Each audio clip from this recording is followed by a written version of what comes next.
जय मसीह की मेरे प्यारे प्रियो, आशा करते हो आप सब अच्छे होंगे। प्रभु आप सबको आशीष दे। मेरे प्रियो, आज हम देखेंगे बाइबल हमें अंतिम दिनों में झूठे भविष्यवक्ताओं की चेतावनी देता है।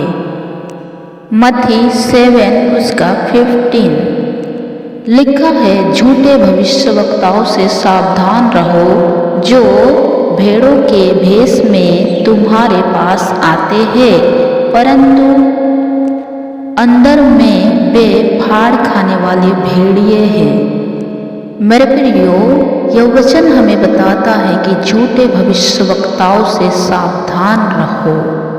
हाँ मेरे प्रियो, हम झूठे भविष्यवक्ताओं को कैसे पहचान सकते हैं? आत्मा के फलों के द्वारा। और आत्मा का फल है प्रेम, आनंद, शांति, धीरज, कृपा, भलाई, विश्वास, नम्रता, संयम। मेरे प्रियो, इन फलों के द्वारा आप एक शिक्षक को पहचान सकते हैं, इसीलिए सावधान रहो। मेरे प्रियो, हम और एक वचन को देखेंगे, मत्ती 24 उसका 27 लिखा है, क्योंकि जैसे बिजली पूर्वों से निकलकर पश्चिम तक चमकती है, वैसे ही मनुष्य का पुत्र का भी आना होगा। जहाँ लोथ हो वहीं गिद्ध इकट्ठा होंगे। मेरे प्रियो, अंतिम दिनों में बहुत से झूठे मसीहा उठ खड़े होंगे। मेरे प्रियो, यीशु मसीह ने कहा है कि मैं जा रहा हूँ और तुम्हें लेने आऊँगा। बाइबल हमें वायदा करता है, यीशु मसीह का वचन सच्चा है और वो जरूर आएगा। और हम विश्वास करते हैं हमारा उद्धारकर्ता जल्द ही आने वाला है। पहले वो पापियों के लिए आया था, अब दूसरी बार यीशु मसीह धार्मियों को लेने के लिए आ रहा है। वो धार्मियों को लेने आएगा, क्योंकि लिखा है, जैसे बिजली पूर्व से निकलकर पश्चिम तक चमकती है, वैसे ही मनुष्य का पुत्र का भी आना होगा। मेरे प्रियो, हम और एक वचन को देखेंगे, मार्कुस 13 उसका 22 लिखा है, क्योंकि झूठे मसीह और झूठे भविष्यवक्ता उठ खड़े होंगे और चिन्ह और अद्भुत काम दिखाएंगे कि यदि हो सके तो चुने हुए को भी भरमा देंगे। हाँ मेरे प्रियो, लिखा है, हो सके तो चुने हुए को भी भरमा देंगे। इसीलिए मेरे प्रियो, मैं आपसे कहती हूँ, बाइबल पढ़ो, क्योंकि आज आपको बाइबल का सही ज्ञान होना बहुत ज़रूरी है, नहीं तो आप भटक जाओगे। आप खुद बाइबल पढ़िए, आप खुद बाइबल का अध्ययन कीजिए, किसी भी मनुष्य पर भरोसा मत कीजिए। लिखा है, हो सके तो चुने हुए को भी भरमा देंगे, इसीलिए सावधान रहो। मेरे प्रियो, हम और एक वचन को देखेंगे, 2 तीमुथियुस 4 उसका 3 लिखा है, क्योंकि ऐसा समय आएगा जब लोग खरा उपदेश ना सह सकेंगे, पर कानों को खुजली के कारण अपनी अभिलाषाओं के अनुसार अपने लिए बहुत से उपदेशक बटोर लेंगे। हाँ मेरे प्रियो, ऐसा समय आएगा कि लोग खरा उपदेश नहीं सह सकेंगे, और ऐसा हो भी रहा है। आज लोगों को उनके कानों में जो उनको पसंद है वही सुनना चाहते हैं, नहीं तो वे कलीसिया छोड़कर दूसरी कलीसिया चले जाते हैं और अपने लिए दूसरा उपदेशक बटोर लेते हैं।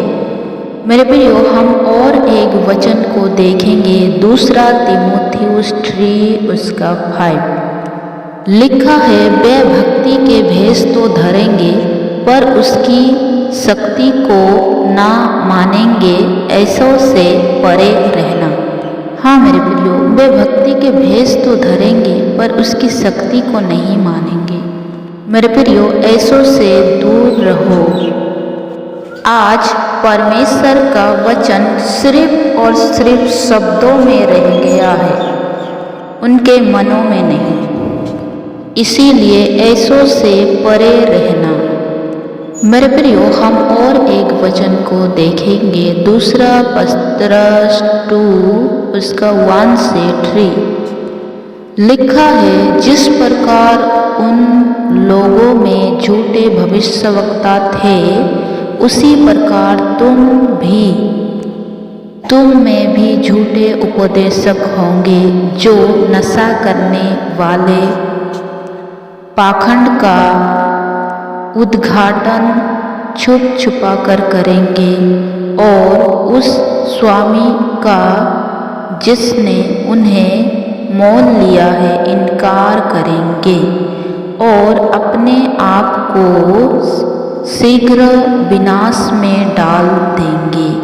बहुत से उनके समान लूचपन करेंगे, जिनके कारण सत्य का मार्ग की निंदा की जाएगी।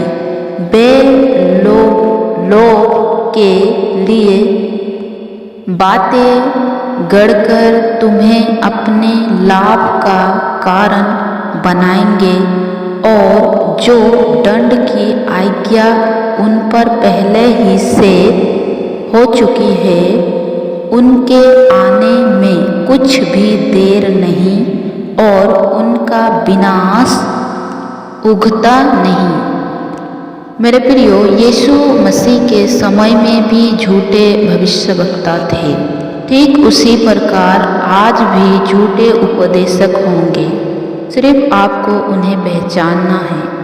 और वे लोग छुप छुपा कर अपना उद्घाटन करेंगे और जिसने हमें अपना लहू देकर खरीदा है उसका इनकार करेंगे और अपने आप को शीघ्र विनाश में डाल देंगे। मेरे प्रियो, बहुत से उनके समान लूचपन करेंगे, जिससे कि सत्य की मार्ग की निंदा की जाएगी।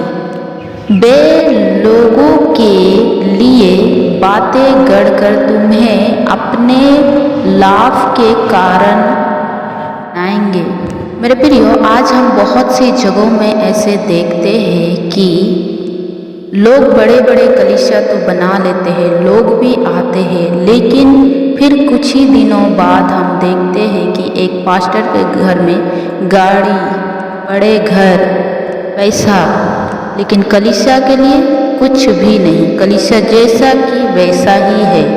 मेरे प्रियो, सावधान हो जाओ। कई लोग ऐसे हैं जो सिर्फ आपको अपने फायदे के लिए, अपने लाभ के कारण बनाएंगे, आपको अपना लाभ का कारण बनाएंगे।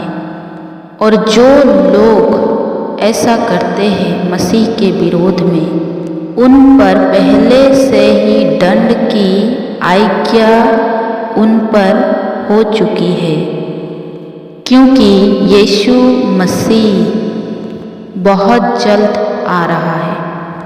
मेरे प्रियो, हम और एक वचन को देखेंगे, दूसरा यूहन्ना 1 उसका 7 से 11 लिखा है, क्योंकि बहुत से ऐसे भरमाने वाले जगत में निकल आए हैं जो यो नहीं मानते कि यीशु मसीह शरीर में होकर आया।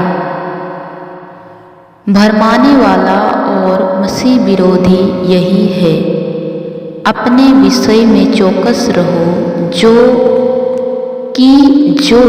परिश्रम हमने किया है उनको तुम गवा ना दो, वरन उनका पूरा प्रतिफल पाओ। जो कोई मसीह की शिक्षा से आगे बढ़ जाता है और उनमें बना नहीं रहता, उनके पास परमेश्वर नहीं। जो कोई उन उनकी शिक्षा में स्थिर रहता है, उनके पास पिता भी है और पुत्र भी। यदि कोई तुम्हारे पास आए और यही शिक्षा ना दे, उसे ना तो घर में आने दो और ना नमस्कार करो, क्योंकि जो कोई ऐसे जन को नमस्कार करता है वो उनके बुरे कामों में साझी होता है। मेरे प्रियो, यह वचन से हम यही सीखते हैं कि जो कोई यीशु मसीह को शरीर में आया बोल के नहीं मानते हैं, वही मसीही विरोधी है। और जो मसीही के शिक्षा में आगे बढ़ जाते हैं और उनमें बने नहीं रहते, उनके पास पिता भी नहीं, पुत्र भी नहीं, और जिसने उनके शिक्षा पर स्थिर रहता है, उनके पास पिता भी है और पुत्र भी है। आमीन and God bless you all.